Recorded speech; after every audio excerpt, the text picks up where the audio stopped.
open the day with our second plenary talk by Professor James E. Miller, who comes to us from the New School for Social Research. Professor Miller is the author of a series of articles and books, including, I believe most recently, Can Democracy Work? A Short History of a Radical Idea from Athens to Today. And to moderate this talk, we have Camila Vergara, who comes to us from Columbia Law School, where she is currently a postdoctoral fellow. And so with no further ado and to waste no more time, Professor Miller, the floor is yours. Thank you. And I want to thank all the organizers of this conference for the privilege of being here today, and also to thank Professor Vergara for agreeing to comment on my paper, which is titled People Power and Its Limits.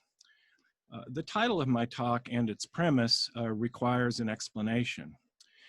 I believe people power, this simple phrase, is the essential core of the meaning of democracy, past and present. I came to this conclusion actually after I'd finished my last book and while I was going around the country talking about democracy.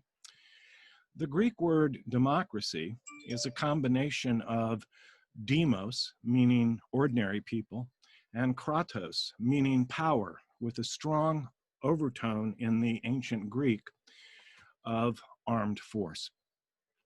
In ancient Athens, democracy meant literally people power, as all citizens were also soldiers in the city's armed forces. And as the armed forces expanded, the democracy expanded. It was initially instituted and expanded its power. In modern times, too, a conception of people power survives. In fact, one might date the onset of the most recent waves of democratic revolts around the world to the 1986 mass civil resistance in the Philippines that led under the banner of people power to the ouster of dictator Ferdinand Marcos and the installation of a more liberal democratic regime in his stead. Moreover, what people at the time called the people power revolution in Manila was one of the first democratic revolts broadcast live via satellite, streamed on cable TV, and witnessed by viewers in real time around the world.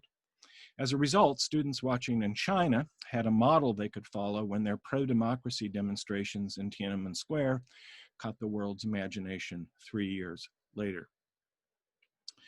The title of this conference is How Democracy Survives, and the questions we're addressing during these 3 days of conversation suggest that democracies worldwide are in broad retreat, if not existential danger. That may be true, but what a decade it has been for people power around the world.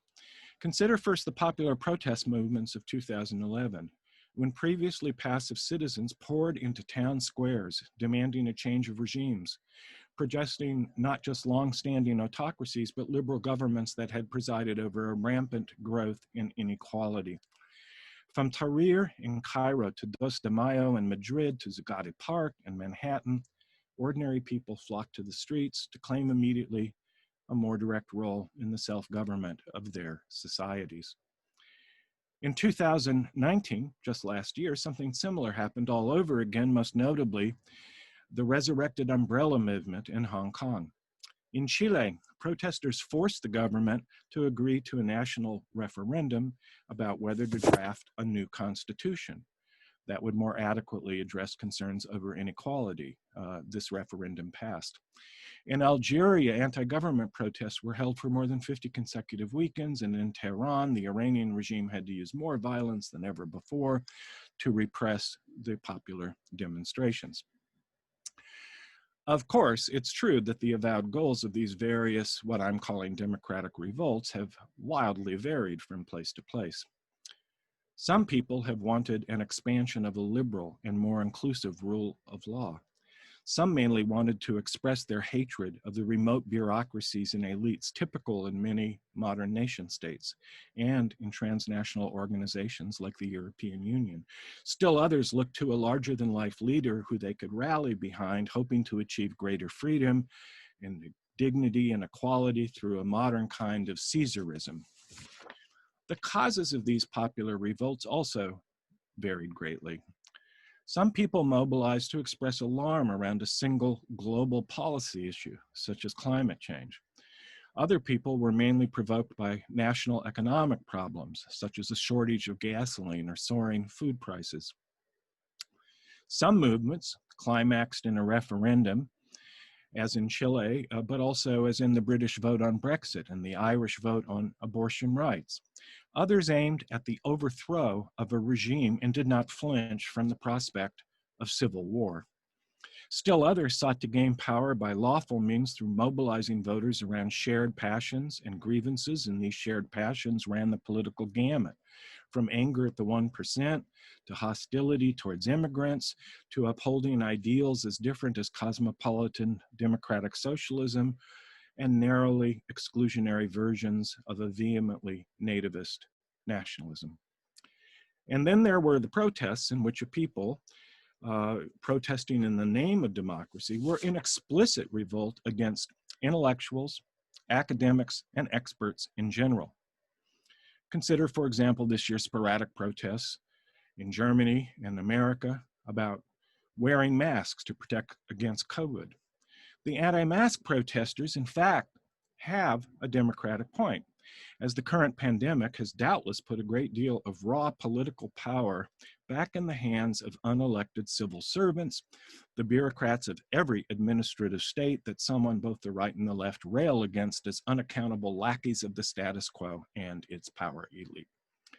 This paradoxical conjunction of unruly and unpredictable outbursts of popular anger in the streets with recurrent attacks on the civil rights and expert know-how central to the smooth functioning of liberal democratic regimes has led some observers to express renewed anxiety about the value of people power itself, especially when it takes the form of vehement, potentially violent uprisings. It's as if ordinary people, if too inflamed by narrow passions, risk plunging a nation's politics into a distasteful blood sport, pitting the people versus democracy, in the alarming words of Yasha Monk's book of that title. It seems to me impossible. If democracy is the people, how could you have a struggle between people power and democracy? However, it is reasonable to fear political programs that are startlingly illiberal, yet obviously democratic in the sense that a clear majority of citizens support them, sometimes ardently. In both Poland and Hungary, democratically elected ruling parties, elected under liberal democratic constitutions, now attack Muslim migrants for undermining their people's Christian identity, and they do so with impunity, with no sanctions from the European Union. Modern avowed democracies, including those in Poland, Hungary, all rest on a claim of popular sovereignty. The proposition that all governments, when they're legitimate, grow in some way out of the power of a people and in some way are subject to its collective will. Yet when a large majority of a country's people supports policies a critic finds abhorrent, many liberals, even avowed Democrats, recoil in horror. Thus arises the possibility of a painful paradox. That, as Andrew Sullivan put it a couple of years ago, quote, democracies end when they are too democratic. After all, why should we entrust the fate of the earth to large numbers of ordinary citizens foolish enough to support self-destructive policies and manifestly unfit demagogues? In this context, it's worth remembering that fears about democracy are nothing new. At the zenith of direct democracy in ancient Athens, in the 5th century before the birth of Christ, one critic called it a patent absurdity. And so it seemed to most political experts from Plato and Aristotle to Edmund Burke, who considered democracy, quote, the most shameless thing in the world. As the American founding father John Adams warned, quote, there never was a democracy yet that did not commit suicide. The reasons for such disparagement of democracy are pretty simple. Democracy at its birth was profoundly radical in the political power it extended to ordinary citizens. In the 5th and 4th centuries BC, every Athenian citizen, no matter how poor or illiterate, was expected to participate directly in the political life of the city, and far more actively than in any known modern democracy. At the height of democracy in Athens in the mid-4th century, an assembly of citizens open to all met at least 40 times a year. All political offices were held by ordinary citizens, randomly selected by lot, and all legal judgments in the city's courts were reached by large juries of ordinary citizens similarly selected. And all this happened in a comparatively large commercial city that dominated the Eastern Mediterranean world for nearly 2 centuries. It was not a small town, it was the capital of an empire. In 338 BC, Athens became an occupied city-state under the control of the Macedonian Empire. After the eclipse of people power in ancient Greece and the subsequent rise first of Rome, which Cicero categorized as an aristocratic republic, and then of the Roman Empire, the idea of democracy survived, but barely, and then only among jurists and political philosophers. It was a term for the educated and the juridically literate, not for ordinary people to bandy about.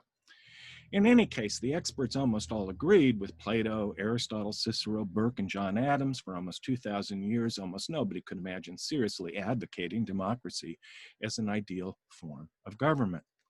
In fact, it was only at the end of the 18th century that democracy reappeared as a modern political ideal, not in America, as one of our national myths has it, but in the brutal course of the French Revolution, specifically on August 10th, 1792, when the ordinary citizens of Paris, armed to the teeth with pikes and clubs, and also armed with political ideals borrowed from Rousseau and orators like Robespierre, stormed City Hall and then proceeded to drive the King of France out of power and eventually to his death on the guillotine. Ever since, modern democracy has been associated with popular insurrections, and unruly revolts in the name of democracy have become a recurrent feature of modern global politics. I think it needs to be stressed.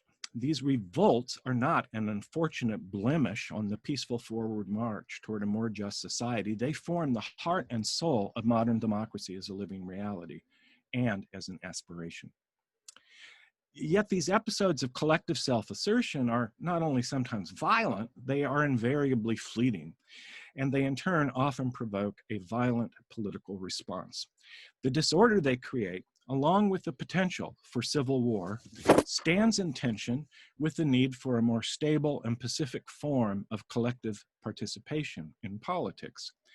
That is one reason why most serious modern Democrats have worked hard to design representative political institutions that can both express and tame, through liberal protections for freedom of religion, freedom of the press, and for the civil rights of minorities, the collective will of a sovereign people, sovereign in some sense.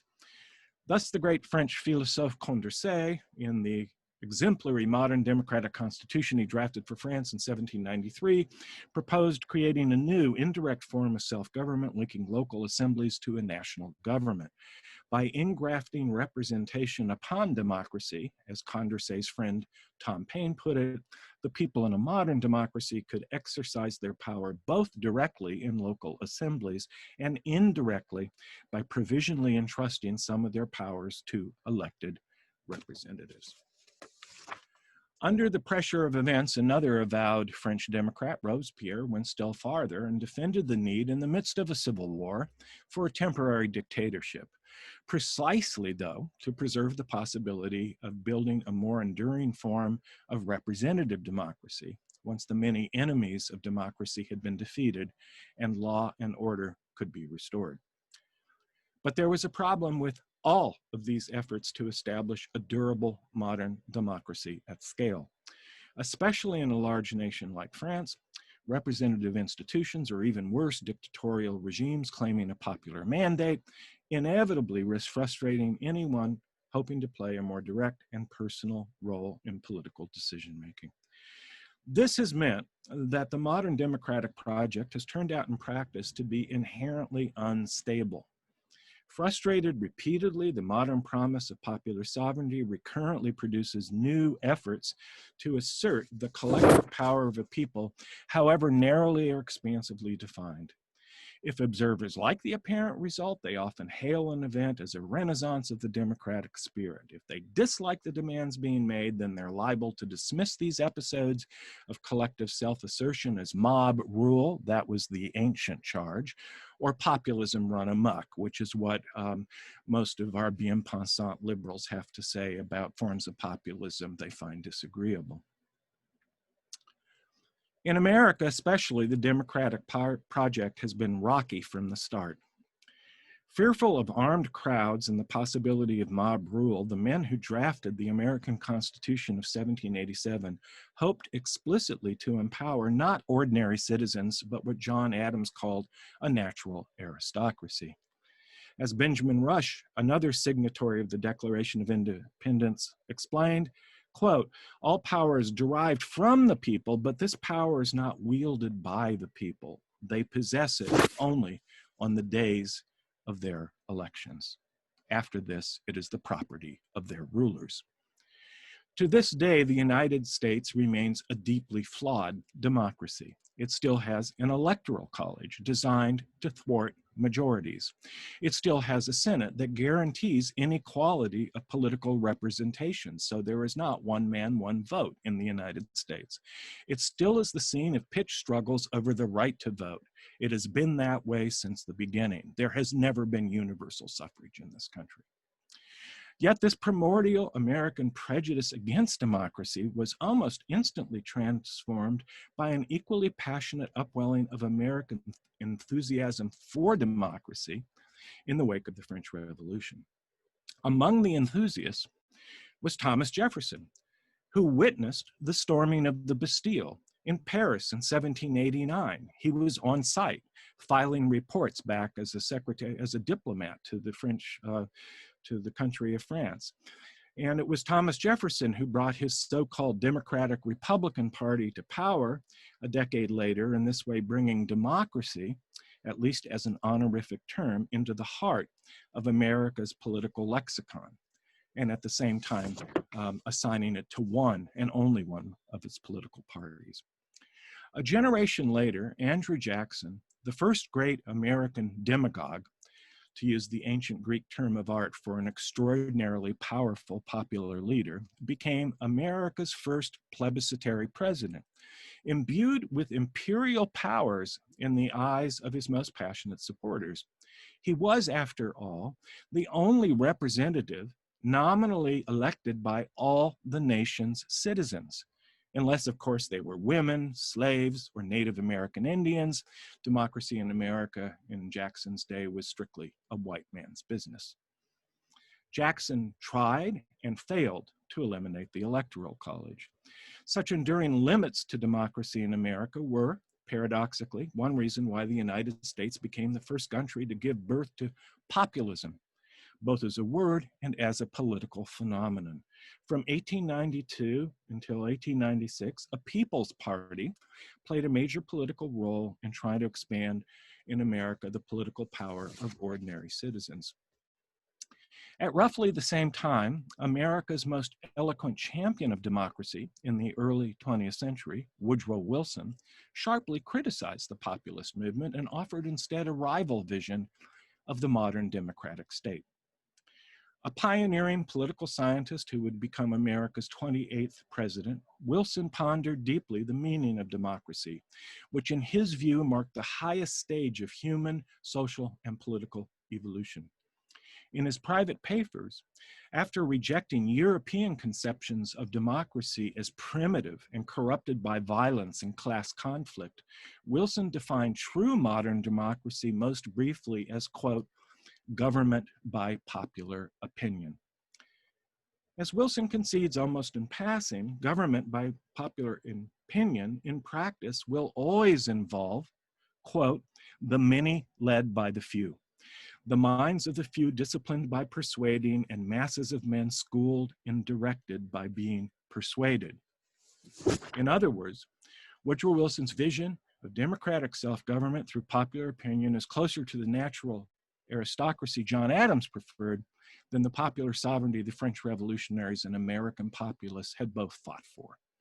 And yet, perversely, paradoxically, and confusingly, it is precisely this sort of highly limited form of liberal democracy that Woodrow Wilson famously endorsed on the evening of April 2nd, 1917, when he addressed a joint session of Congress to announce the entry of the United States into the Great War then raging in Europe. Quote, "The world must be made safe for democracy.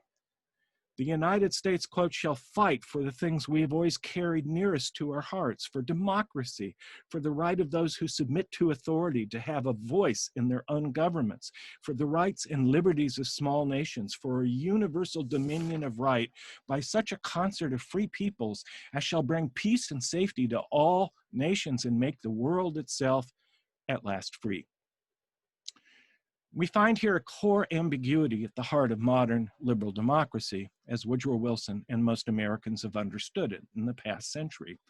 All power in theory derives from the people, but in practice, the truest vessel of a people's hopes will, in many regimes, including America, be its highest and most powerful elected official so long as that chief executive enjoys the support of public opinion. There were, however, serious problems with Wilson's recourse to public opinion. The views of a people could rapidly change, and even an orator as persuasive as Wilson could not be sure if he had persuaded his fellow citizens once and for all.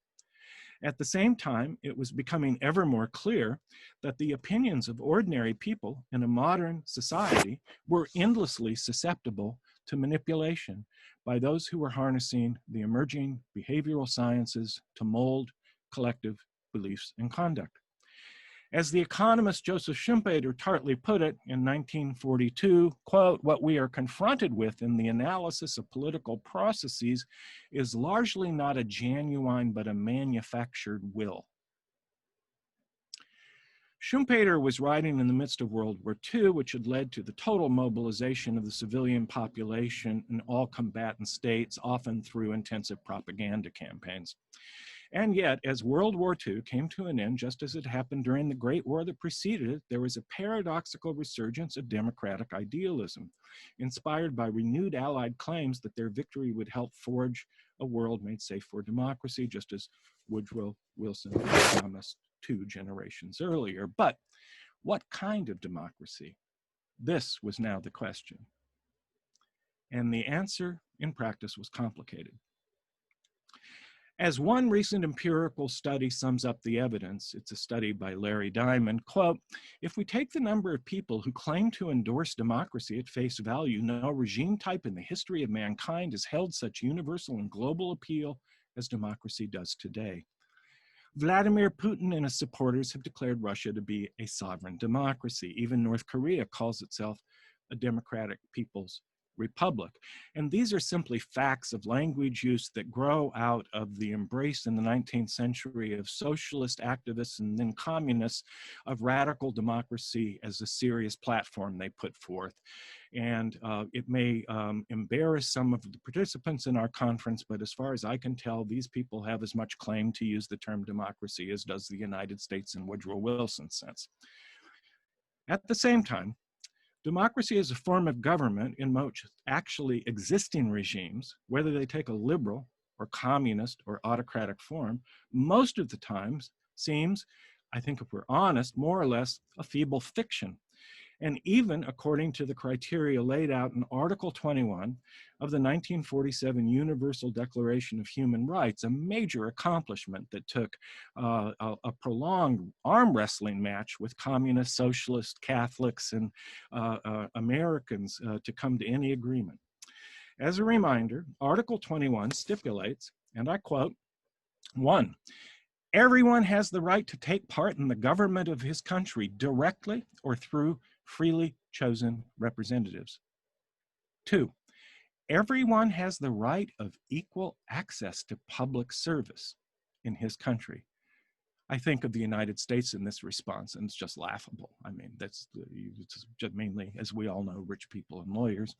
3, the will of the people shall be the basis of the authority of government. And this in some ways is the most problematic as well as the most abstract of the criteria in the UN Declaration. Still, the UN Declaration is a big deal, I think. It means, among other things, that even the most limited forms of modern representative democracy around the world today represent a truly epochal transformation. In the early 21st century, very few regimes, unlike most of those that existed in the early 18th century, can rule over a subject population with complete impunity. On the contrary, the rulers of every contemporary regime that professes democratic values, however cynically, must periodically face the mundane threat posed by ordinary citizens, however uninformed, periodically queuing at a polling station to exercise their right to vote, however compromised, and so to transfer power, if they choose, to an entirely new set of political leaders, unless, of course, the vote is completely and hopelessly compromised, which happens in many ostensibly democratic regimes. In more open democracies, ordinary people, in addition, remain able to express themselves more directly. It's not through public service per se, it's through public demonstrations and uprisings, such as the Black Lives Matter protests that rocked the United States this past summer. This is how modern democracy survives. This is what modern democracy looks like. And that is why, despite the countless democratic revolts of the past decade that have ended in crushing defeat, the word democracy at its core, even today, I believe, implies people power, just as it did in ancient Athens. That's why democracy, whenever it's taken seriously, still represents a potentially disruptive challenge to privileged elites, and also at the same time, a potentially existential threat to liberal institutions and values, and especially the preference of most modern liberals for a smart form of popular government with intelligent leaders supported by expert civil servants holding their posts without regard to party or clique. Let me be clear. I believe liberal institutions and values are crucial now more than ever to the survival of modern democracy, for the simple reason that human civilization has become so complex and potent in the possibly lethal unintended consequences it can generate, such as climate change or a nuclear holocaust, that nation states, indeed the world as a whole, require leaders that ordinary people consider legitimate, who simultaneously have access to and the ability to implement the recommendations of rigorously trained scientists and specialists. In other words, people power in its raw forms needs to be institutionalized, channeled, and limited within a more stable constitution of collective freedom, embodied in the rule of law, in the enforcement of basic human rights, and also in an impartial civil service that helps the popular government uphold the authority of experts, and in this way helps a strong democracy to be a smart democracy also. Obviously, there's a contradiction here. The bureaucracies that help administer the laws in modern states are by definition anti-democratic. They give power by design to a specially trained elite, not to ordinary people. But how could it be otherwise? If we as a people inhabit a commonwealth in a globalized world that is also a complex modern economy and society, and if we as a people wish to be free from a fear, not just of political tyranny, but of economic exploitation, unsafe working conditions, the ravages of wars and pandemics, and a predictable catastrophic event such as extreme weather, and less predictable events such as earthquakes, we as a people need experts to help us regulate capitalism and to keep us as safe as possible from whatever natural and man-made disasters fate holds in store for us collectively. Put differently, I admire Black Lives Matter and the kind of people power it represents. I admire contemporary scholars like Elaine Landemire, who will be talking tomorrow, who are exploring new ways to empower and harness the common sense of ordinary people as a check on the smug complacency of too many experts and bureaucrats. But today, I am also hanging on Anthony Fauci's every word and also hoping that the World Health Organization insulates its experts from outside political pressures that might distort their scientific judgment. Here is my own bottom line. As any good historian of democratic uprisings must acknowledge, there are good reasons to be wary of what a people trying to exercise its sovereign rights may produce. Democratic revolts against remote elites can sometimes be self-destructive. they can create perverse and certainly illiberal results. So for that matter, can democratic elections in countries with ostensibly liberal constitutions. Despite the obvious risks, both Rousseau and Thomas Jefferson nevertheless invoked a relevant maxim in defense of their own radical faith in giving as much political power as possible to ordinary citizens. The Latin phrase they both cited is in fact an 18th century forgery, but its sentiments are worth repeating in translation. Quote, "I prefer a dangerous freedom to peaceful slavery." That seems an apt motto for these dark times, at least to this liberal Democrat. Thank you. Thank you for the wonderful presentation, Professor Miller. I'm happy to be here. Thank you for the invitation. I think, first of all, so here's the book in which the talk is based. I got to read through it, and it's very textured, and it gets kind of fill in the gaps of this radical history of democracy, which we know that is kind of like puncturing history here and there, but it really, Professor Miller fills in the gaps with interesting detail that makes it very readable. So thank you for that. I want to put out 6 provocations, okay? So we can think through them. The first one is the use of language. So for the disclosure, I come from Chile, and I do kind of politics from below.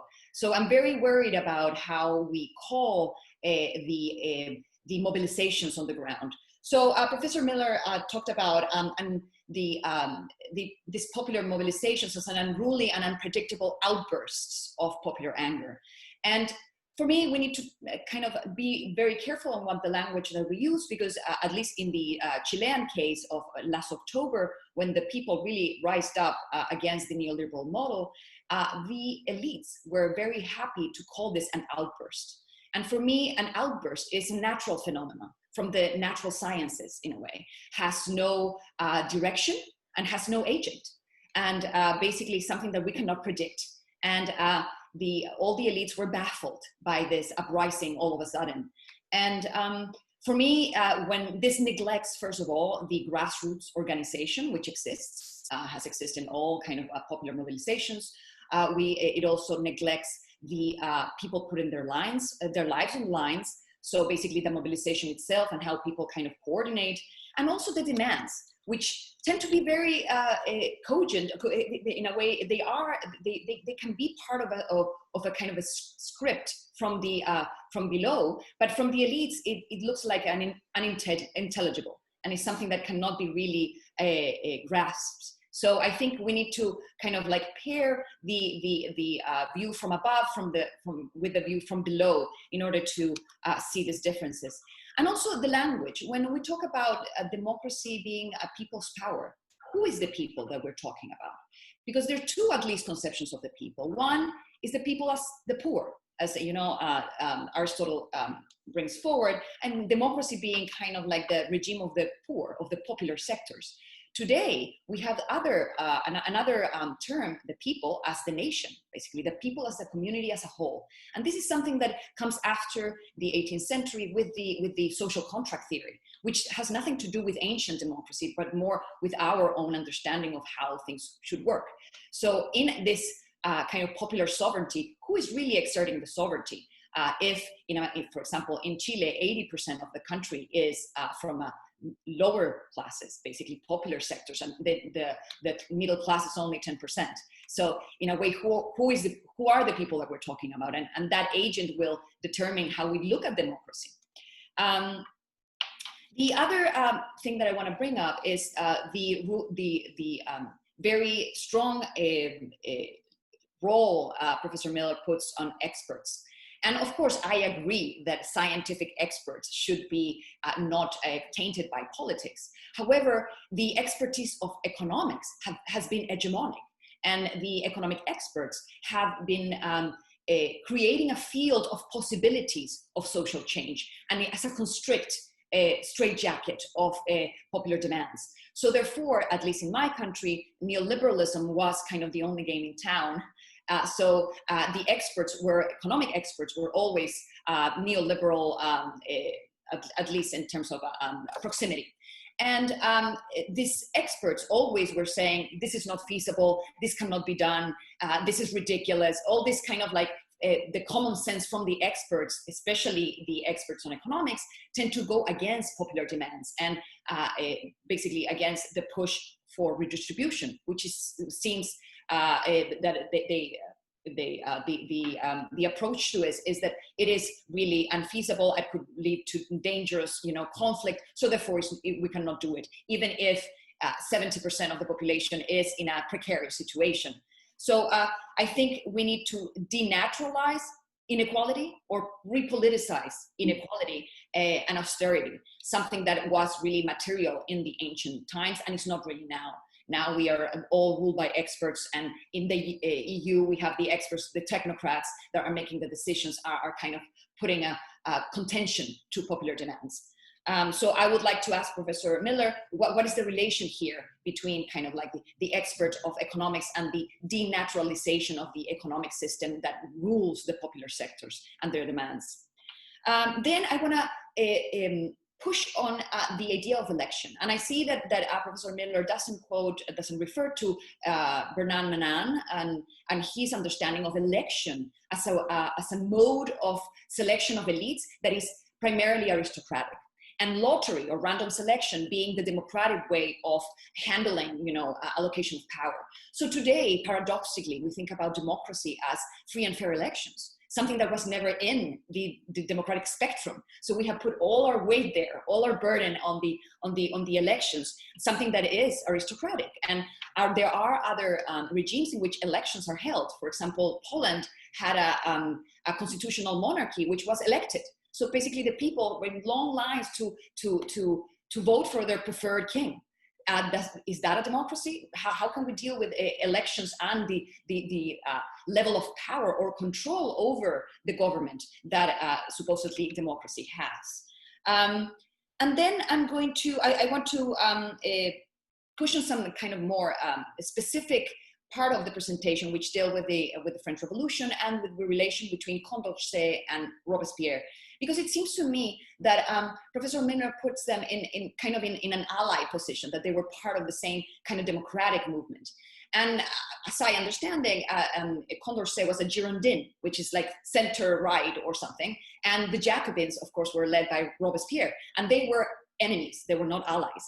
And actually, the constitution that Condorcet puts forward, he created not like a more participatory democracy, but actually institutionalized the protest power of the people in this network of primary assemblies. We were not there to self-govern, but actually to check on power, and I could actually initiate a constituent process. They were the sovereign people. So his idea of popular sovereignty was not this atomized understanding of the people that we have today, the people as a community, but actually the people organized at the local level and making decisions in this manner. These were the sovereign, basically. So it's a kind of different understanding of democracy, but I see it more from a Republican perspective, as a counterpower. And you say that Robespierre went farther than Condorcet, and this kind of obscures the conflict between basically the center and the left, or the center-left, the progressive left, and the more kind of Leninist left that we see today. Because it was the Jacobins actually who guided the project of Condorcet. So they kept the assemblies, but they eliminated the enforcement mechanism, which allowed for the assemblies to actually exert power over government. So one example, they would, whatever they decide, if they're going to veto a law, for example, anybody who had voted for the law needed to go. Because according to Condorcet, they were either had lost their common sense or they were corrupt, so they need to go anyway. So of course, this is kind of like a counterpower instead of a complementary or a sharing of power, if you will. So that was gutted because the Jacobins thought the assemblies in the south of France were very conservative. So they didn't want the Paris Commune, which they had power over, to be this power to be diluted. So therefore, they gutted the constitution, and actually Condorcet died in prison.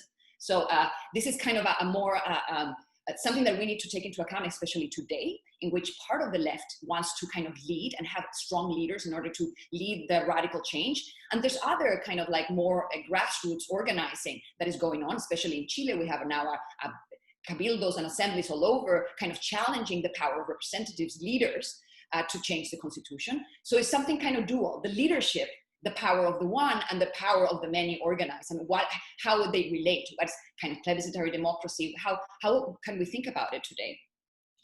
And then I want to challenge, well, you said that this is what democracy looks like, right? The idea that the people power is indirect, we have representatives, we have elections.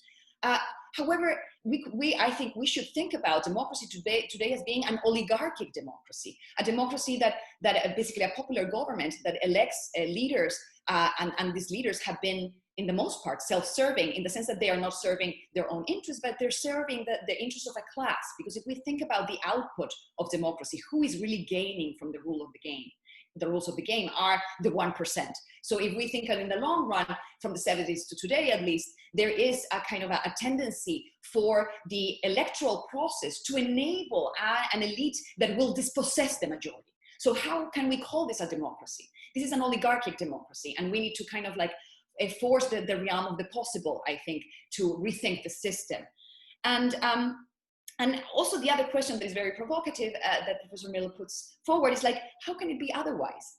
And I think we must think otherwise. We need to think outside of the constitutional box and kind of regain the idea of democracy. Because even if democracy was kind of born in revolutionary France, in the US, it was the system that we have and the constitution that we have today here, it was clearly anti-democratic. And if we go to the kind of debates in the convention, democracy was a disease. They didn't want a democracy. They want the people very outside of power. And that's why the Electoral College and the Senate and all this kind of intricate system. So I think we need to think outside the box and pass from the mere expression of, will and the declaration of rights or other things that are popular oriented to actual power, and what that translation between the expression and the actual power means. Because today participatory democracy is based on basically inputs, the people expressing themselves, but then government does whatever it wants to do.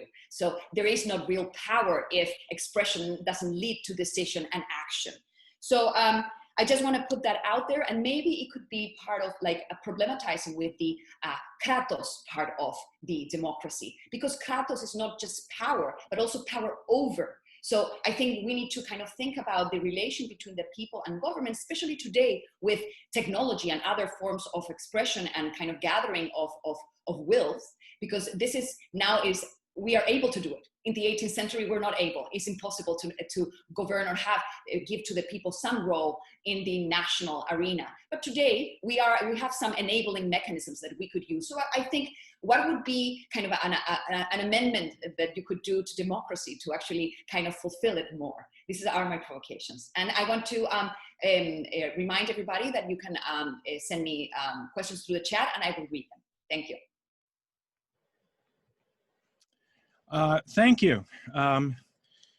I think actually we're in very broad agreement, it's the problem of a half-hour talk that you brutally condense certain things. So let me, but I also think towards the end that you may be much more optimistic than I am about the potential for self-government using modern technologies, and maybe that's what we should really be engaging.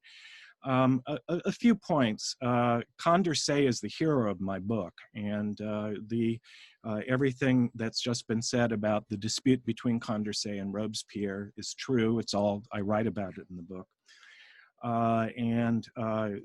It was eye-opening to me that, how Condorcet really was ahead of Robespierre in understanding the potential power of the sans-culotte and of radically changing his own views about how one might create a genuinely modern democratic constitution. So part of the ambition of my book was to rescue Condorcet and make him central to the story of modern democracy, as well as to make central people power, by which I mean people bearing arms, flowing into the streets, and including and up to insurrections and civil wars.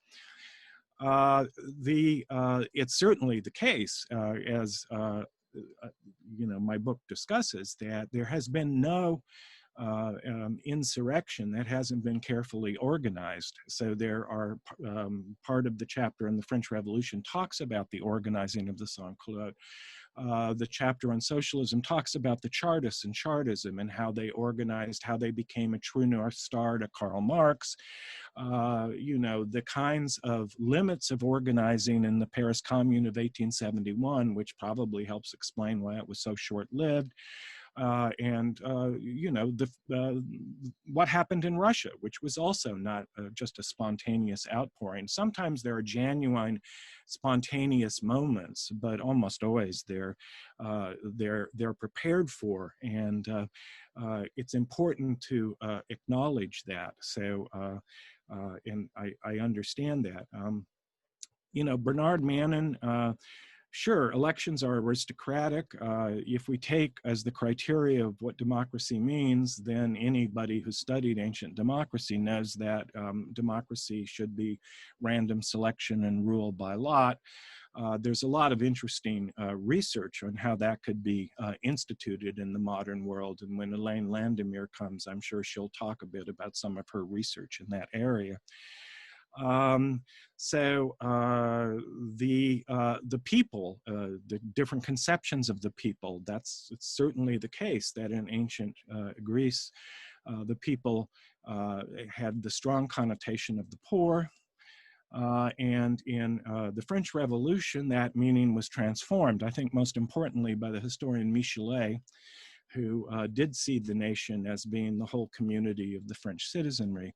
And that's a very important and fateful transformation, because it links democracy to nationalism, and it does so at the birth of modern democracy. Representative democracy. I cut my teeth on the New Left of the 1960s, and we hated representative democracy. And so the big thing in this paper that's different than what's in the book is what I say about experts. And I'm perfectly happy to have that conversation, because I think that's probably a place we have a real disagreement. But I've thought more about it, and I thought I really had to say it.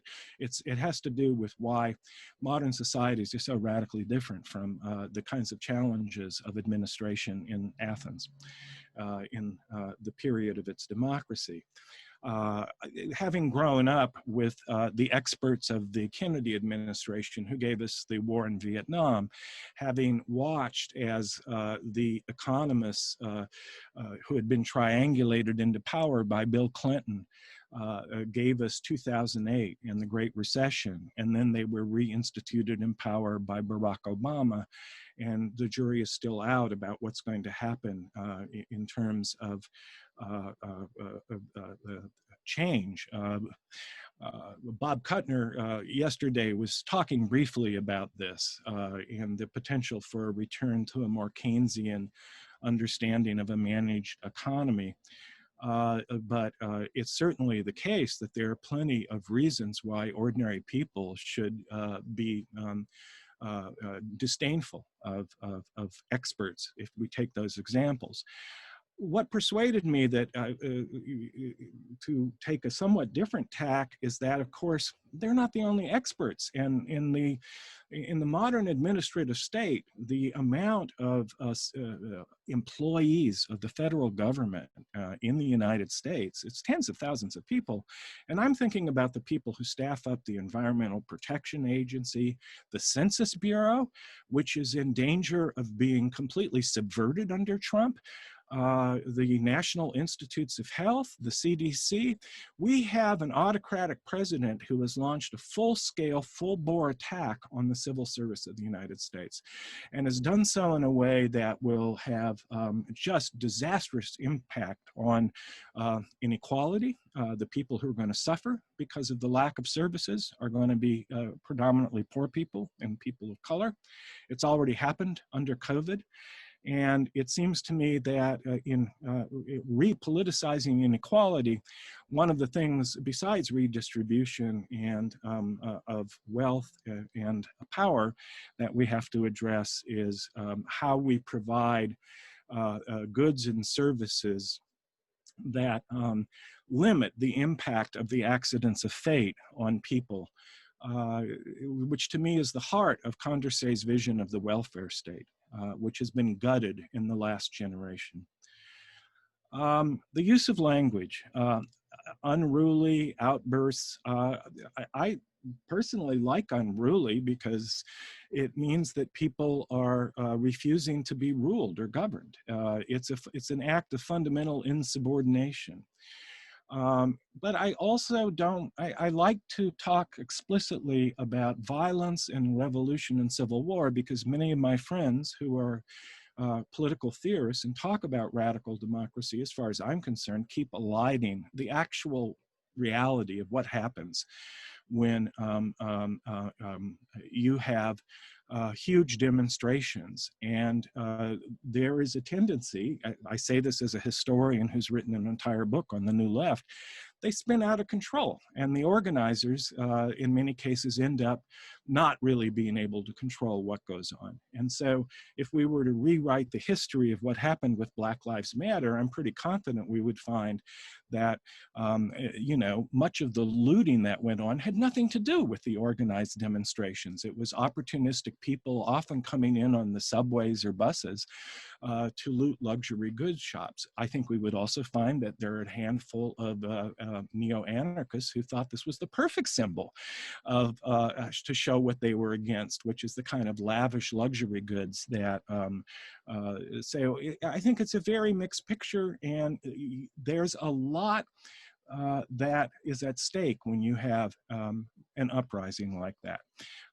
You know, we could talk about the Arab Spring and what happened, and what happened specifically in Egypt.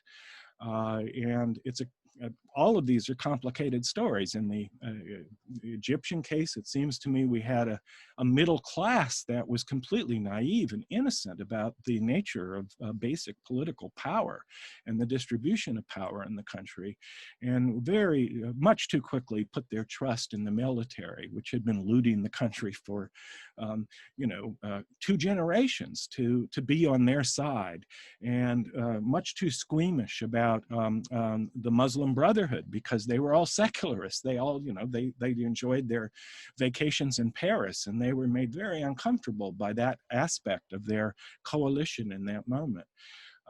But, you know, I think what ordinary people feel and think, I think, is far more variegated and unsettling than most political theorists assume. And that is why I think most, many observers end up recoiling from genuine, demonstrably popular-rooted movements when they end up saying things and demanding things and making, the demands are cogent, they're just reprehensible to their political opponents. And that's really the point I wanted to make. I think it's a huge mistake to conflate liberalism and democracy. And it leads to analytical mistakes and political mistakes. And the ultimate aim of my book was to restore the dignity of ordinary people and the power they have the potential to wield in anything that deserves to be called a democracy, because as I said in the paper, quoting Schumpeter, what Schumpeter said is we have a sham democracy. It is an oligarchical democracy. And yet, as an ideal, it is a norm that has the potential to disquiet and to mobilize and to bring voice to previously voiceless people. Thank you. Thank you. There's no questions, but there are a bunch of comments that I want to synthesize. So David had very interesting comments. I want to just highlight 3 aspects of them. One is, if we can think about democracy as the collective rule of reason, as a way to go against the tyranny of the majority allegation, this is one. What is the role of the media in terms of educating the public instead of like the hegemonic indoctrination, because it's a real problem today, especially with fake news and the polarization of the audiences in very divergent sets of TV and radio shows, that they're kind of basic parallel universes. And then what is your take on the lack of materialization of the popular demands after all these popular movements like Occupy Wall Street, for example, that nothing concrete happened. However, I would say that something very symbolic happened, right? That we all called like now the 1% of the 99%, and that's a win in itself. But is it possible to materialize these things, and how do you see that? Well, those are all good observations. And I think that to start at the end, Occupy Wall Street made a foolish decision by proclaiming as a neo-anarchist movement controlled by a neo-anarchist clique at the top, led by David Graeber, that they had no demands. And in part, they didn't want to do the hard work of coalition building, that I would call it. That, in other words, they wanted to keep the purism of that moment of a pure revolt, that so to hammer home that symbolic point. Now, on one level, it was incredibly successful because, as everybody says, and it's a cliche, it changed the conversation. But actually, it's really hard to change the conversation in the mass media. It's a big deal. And it did that, and it was successful. And it actually began to chip away at the edges of the Democratic Party and what its positions were. I saw it up close in New York City, and it was very notable. The problem was, though, that the leaders didn't want to acknowledge that they were in a tacit alliance with these Democrats who, stayed the hand of the mayor to some large extent for a couple of months, which gave them a real breathing space to make their point. So I think you have to move to a level where there's some agreement about demands. And the other part of what happened in Occupy Wall Street, we see it happening in Democratic Socialists of America, is they don't agree. It's an unstable coalition. Democratic Socialists of America now, they couldn't agree to endorse anybody but Bernie Sanders because that was the only thing they agreed about. And I actually found out the person who had introduced the resolution, and I had him write a piece for me in a journal that I edit, because it's really interesting. He introduced the motion to have non-endorsement to keep the organization together. Otherwise, they blow apart. You had Leninists, you had the Jacobins, socialists, and Bashkar. You had old-line liberals, you had old new leftists who suddenly regretted all their youthful mistakes, and everybody was pissed off with everybody else. And so often these things fall apart for fairly simple reasons. I'm not sure that we can expect common reason to drive democratic aspirations and movements. I mean, in my book and in everything I've written, I tend to emphasize the passions, the imagination, because what often drive people and make them willing to risk death for something is much stronger than a common reason. It's more like a common faith or a hope in redemption. There is in modern democracy, to me, a pretty heavy overlay atmosphere of Christian hopes and redemptions, particularly in the French Revolution, almost to the point of a parody. The media, boy, oh boy, is that a problem. Because, what are your options? You could have state media. The BBC actually is a kind of model of state media, so it's possible to have state media. But of course, in Russia, they created the newspaper Pravda, which stands for truth, and then, talk about fake news over the years. Under Stalin, you wouldn't believe anything. The Voice of America was a propaganda effort during the Cold War in America. And yet, I've encountered many people from East and Central Europe that was a lifeline, that it turned out to be more reliable than the newspapers they could buy on the newsstands in Budapest or Warsaw. You look at all of our media today, and gathering news costs money. Who's going to pay for it? At the moment, almost all left-wing media are subsidized by super wealthy people. The New Left Review wouldn't exist without the wealth of a single family. The Washington Post, which probably has done the best reporting so far on the Trump admin, in my view, it's Jeff Bezos who supports it single-handedly. So what does it mean to try to put together a crowdsourced collective form of news? This has been a kind of dream. Wikipedia shows that there's some possibilities there, but even there, they've had to, invite in outside experts to weed through the garbage that people post. So it's it's a complicated question. And one of the things I most admire about Elaine Landemer's work is she gets into the weeds about the wisdom of crowds and how far you can push it, trying to reapply things like Condorcet's jury theorem. And it's not, you know, where are the places we can usefully